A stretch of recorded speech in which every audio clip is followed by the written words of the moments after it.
everyone, and welcome back to another StampChatter video. My name is Leanne, and I've been working on some really fun cards this week with a set from the new mini catalog that goes live in August. And I can only show you the front because it's not August yet.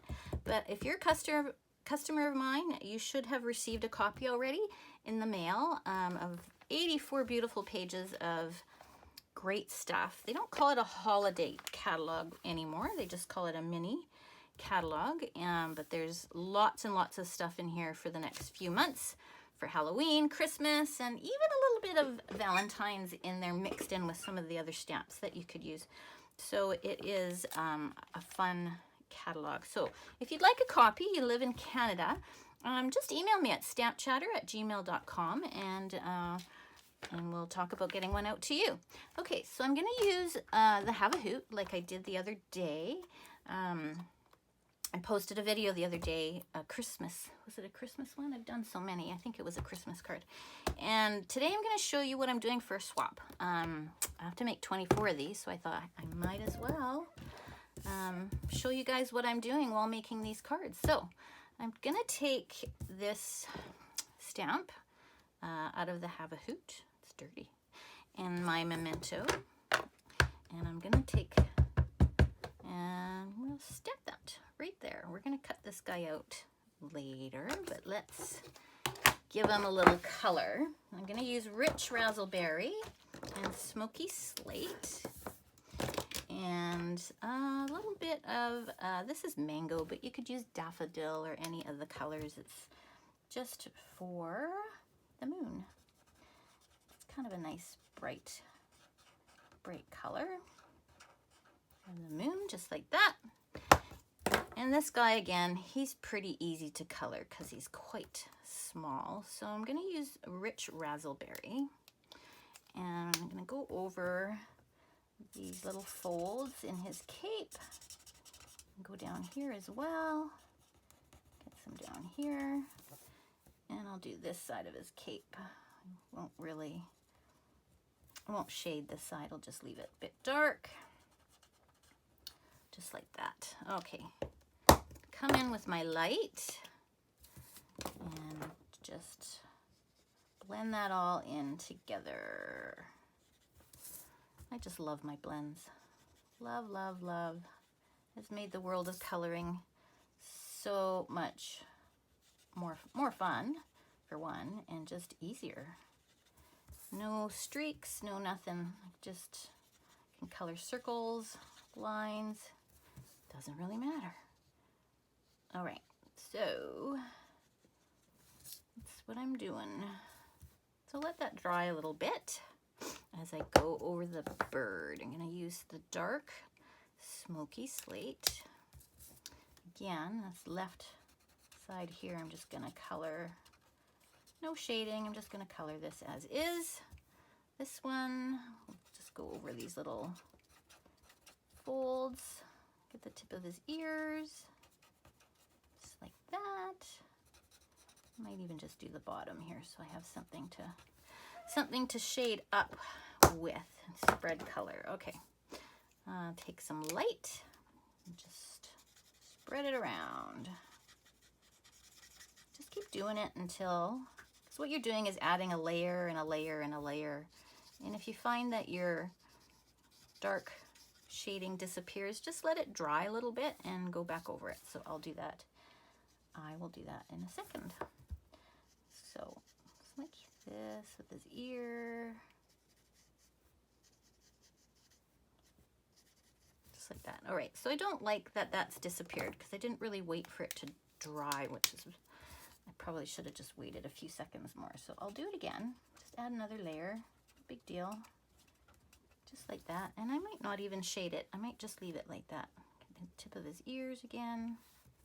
Okay, and I'm just going to leave him like that. And then we're going to use the framelits that you can get with Have a Hoot.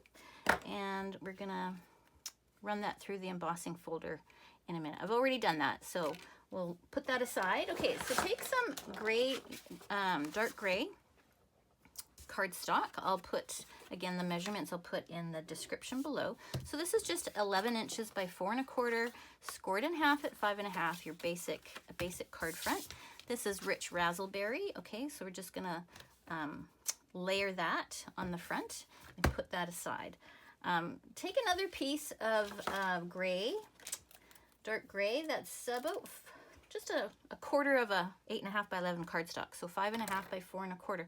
And I'm using the I'm using the rectangle stitch framelits. This is the largest one, and I'm using the Woodlands embossing folder. So take your 4 1/4 piece. I've already done a whole bunch, so you're just gonna take essentially this size, run it through the Woodlands embossing folder, and then, and I like to do it in this order, and then take the framelit, the stitched framelits, and I also used the layering circles. So you're gonna lay that over top. You can do this 2 in 1 if I can find my layering circles on my messy desk. Here it is. So I just ran it through like this. I did put some Post-it note tape down so it wouldn't move, and ran it through like this. So I do like to do the embossing first and then run it through, and I'll tell you why. Because when these little stitches, if I have noticed that if I run it through after, they're not as pronounced, and so that's why I did it that way. All right, so we'll do that. And we're going to put that aside for a second. Now, I want you to take a 3 1/2 by 3 1/2 Whisper White and stamp that image again. And we're going to color the background. I'm going to make a bit of a night sky with some blender brushes. So we'll do that. So bring in some rich razzleberry. That's what I'm using here. Some Misty Moonlight and a little bit of Bumblebee. And we're gonna add make a night sky with some blenders. So take a little bit of this Bumblebee first and tap that down and just go over the moon. Just like that. That's all you need to do. Put that aside. Take the Misty Moonlight and a blender brush, get some on there, take off some of the, don't want to get a blob on it, so start off really light, just give it small swirls. You can always go darker and darker, and then just go around the owl. It's okay to go over top of the yellow, blend that in. So now I'm kind of pushing harder and harder to get as much ink off of the brush as I can. So I'm going to do it again. I can start really light down here, and then a little harder and a little harder to get all that ink off, okay? Just like that. Now I'm going to take the rich razzleberry, a little bit on another brush. You really don't need a whole lot, so go super light here first. I'm going to go up in the sky and just really softly add a little bit of rich razzleberry, and then maybe over here a little, just like that, and a third time over here by the moon, just like that. Okay, so I'm going to go back in with the blue, the Misty Moonlight, and darken that up and go over top of everything. So I have to do this 24 times, but everybody else is making me nice cards and going through a process as well, so that's okay. Okay. So I might actually make this just a little darker up here. There we go. All right. Just like that. Don't fuss with it too much. And every time you do it, it's going to be a bit different. So let's bring all the elements in here for a minute. And we're going to put this in behind. See how that works? Just like that. So take some Stampin' Seal, and I'm going to go around the circle here. Just like that. Put little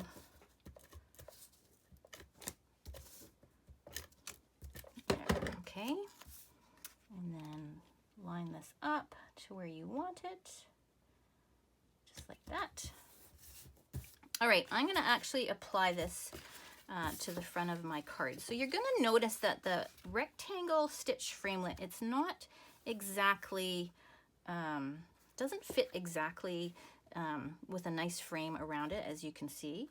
So you have a choice here. You can, if you're fussy, you can just take off a tad of this rich Razzleberry, or I'm just gonna line up the left to right and the top to bottom so it's even, and stick that on the front of my card base. So that's what I'm going to do. And I'll use a bit more Stampin' Seal. And just line this up. Just like that. Come back in. Do it again. All right. So we're going to take that colored piece that we just did a few minutes ago. Okay. This is going to be, there we go. Okay, just like that. All right, the piece we colored before, I've already cut it out. And along with, I'm gonna use my take a pick tool, make it easy to bring this in. So see, I've already done the one with the little spider. I've kind of taken him out as well and colored him black. Take some dimensions, just my mini dimension and some regular sized dimensions. And I'm going to move that aside. All right. Put this on, just like that. And pop him up. Pop him up. So his cape will pick up the rich Razzleberry that's in the night sky and the rich Razzleberry that we've framed in here, and that'll be quite nice. I'm not going to pop up the moon. I'm just going to put a little bit of glue there and kind of do that. Now, I do want to take some of this, is the metallic ribbon that's very Halloween-ish. Do I want to call it Halloween-ish? Very, oh, here's my coffee. It's getting cold. I almost forgot it was there. All right, let's take a little bit of this and incorporate that in the corner here. So let's see what we can do. I'm just gonna cut off. Maybe I'll round it out a little bit. A little bit. And we're gonna put them up here in the corner. Make a little bit of a web coming out from the corner. Okay, just like that. Just like that. So I'll put a little bit of glue. I'm gonna put some of this down because I think that dries a little clearer. And then just tack this down. Put it a little bit under like that. I could also have put it underneath the cardstock. That probably would have been more brilliant, but that'll stay. Anyway, okay, well, I'm gonna let that dry for a second. I'm gonna come in with the saying stamp. I don't wanna lose that little spider, so I'm gonna put him up here for a second. And I wanna stamp have a hoot on Halloween. So I'm gonna bring in this piece, but I want the Halloween portion to be rich Razzleberry. So I'm gonna take some washi tape, that's retired washi tape, and I'm gonna cover up the word Halloween, just like that, so that I can stamp up everything else in Memento Black, Tuxedo Black, Memento Tuxedo Black, just like that. Stamp on here. Nope. What happened there? Oh, of course, dum-dum. I didn't take the tape off. That would help, wouldn't it? That would help. That's why there's two sides to every paper. Do it again. Take it. You know, I make mistakes too. We all make mistakes, right? Okay. Let's now take some rich Razzleberry. This is just a Stampin' Write marker, and color that in. There we go. Just wanted the Halloween to stand out a little bit and add a little more rich Razzleberry to tie in the whole card together. So have a hoot on Halloween. Just like that. All right. This also comes from the rectangle stitched framelit, so I will put that on there and run it through embossing folder here to my right. And that will be our saying for the top of the card. Oh wait. Just like that. Cute. Okay, I'm not gonna pop that up either. I really want my owl to be the focal point, so I'm not gonna frame it. I'm just gonna simply attach it to the bottom. Now we can take our spider. Okay, a little bit of glue on my take a pick tool. Love this tool, especially for things like this. And I'll put a little dab of glue on there and we'll finish it off with the spider. And that is my Halloween card. Isn't that cute? That's my swap. That's my swap that I need to make 24 of. Just like that. I'm going to let all that dry. And there you have it. Another card using Have a Hoot. I think it's quite cute. So thanks for joining me today. I hope you all have the catalog and you're having fun looking through it. And we will see you on another video soon. Thanks for watching. Bye.